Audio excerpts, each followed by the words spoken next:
I'd just like to say a word this morning about the President's State of the Union speech. And let me say that I think Congresswoman McMorris Rodgers did a great job representing our party and the people of Washington State's 5th District last night.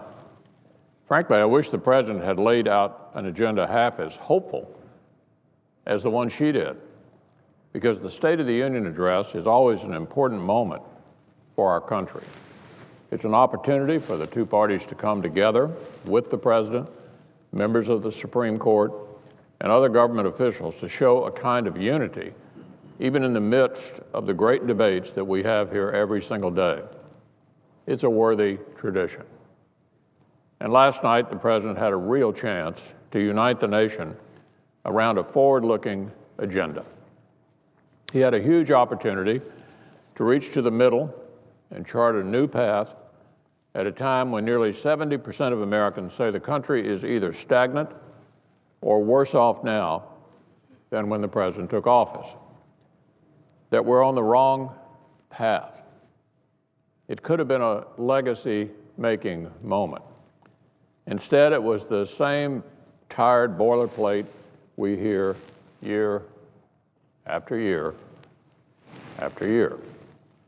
And when you peel back all the adjectives and the anecdotes, all the platitudes and nods to the left, what remained for the middle class?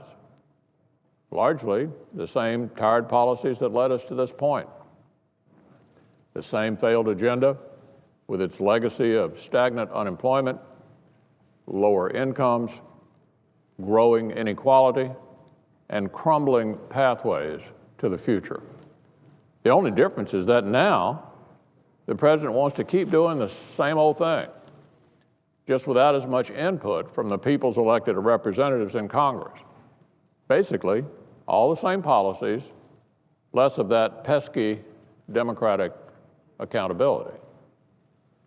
Because the President didn't talk about embracing a positive new agenda last night, he didn't talk about reforming our tax code in a way that would drive private sector growth and job creation.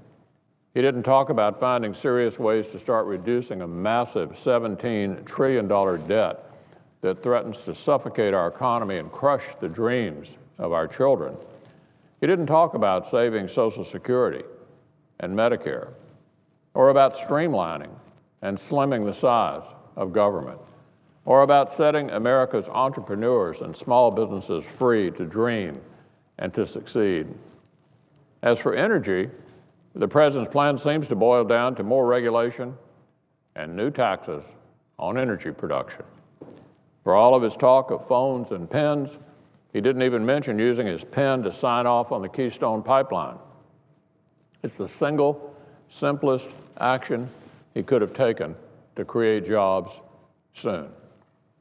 And it's a project that wouldn't have created thousands. It's actually a project, as I indicated, that would create jobs right away.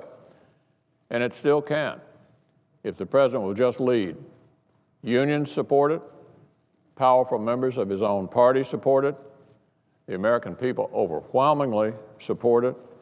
But there's one small group that doesn't support it: special interests on the far left.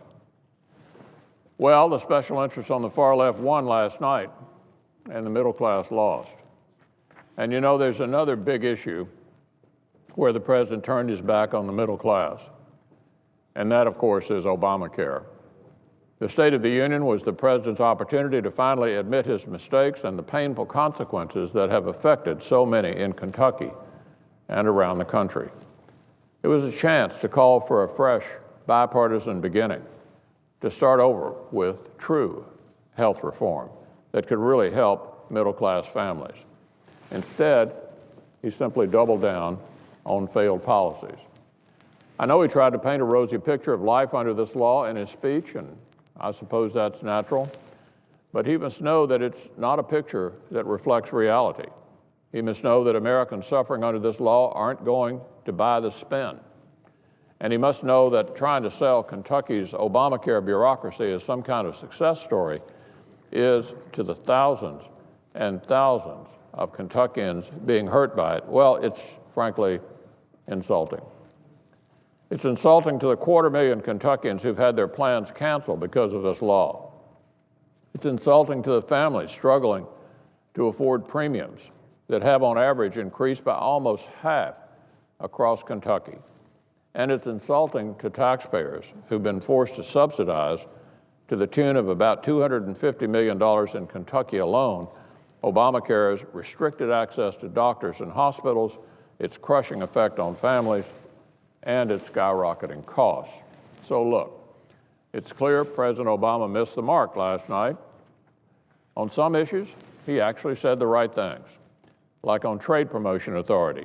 That's a place where we can work together to create more American jobs, as long as the president can convince his own party to work constructively with us to do that. Because what he didn't say last night is that the only thing stopping us from creating more trade jobs is his own party. So we'll see if he actually follows through on trade. But overall, the president mostly refused to budge from his failed policies. He refused to reach across the aisle in a way that would lead to immediate job growth opportunities. That's distressing news for our country. It's especially disheartening for the middle class. And it's disappointing for those of us who actually want to get big things done for our constituents, for those who really do want to work with the president, who want to collaborate on smart bipartisan policies that can finally get Americans back to work after years of this failed Obama economy. But we can't do it without President Obama. He has to lead on trade, jobs, energy, the economy, whatever the issue. So we're not going to give up. We're not going to stop trying to help him see that Americans are calling for a new direction, for a forward-leaning agenda that actually puts the middle class first and leaves tired left-wing ideas where they belong, in the history books. And when the president is ready to work with us, he should know that we'll be here waiting for him. We've always been here, actually, and many members of his party with other helpful ideas have been here too, waiting for him. Democrats with smart ideas the president hasn't been willing to consider so far. All he needs to do is pick up the phone. And if he's willing to actually work in a serious way with members of both parties, we'll send him some things to sign with that pen, too. Mr. President, I yield the floor.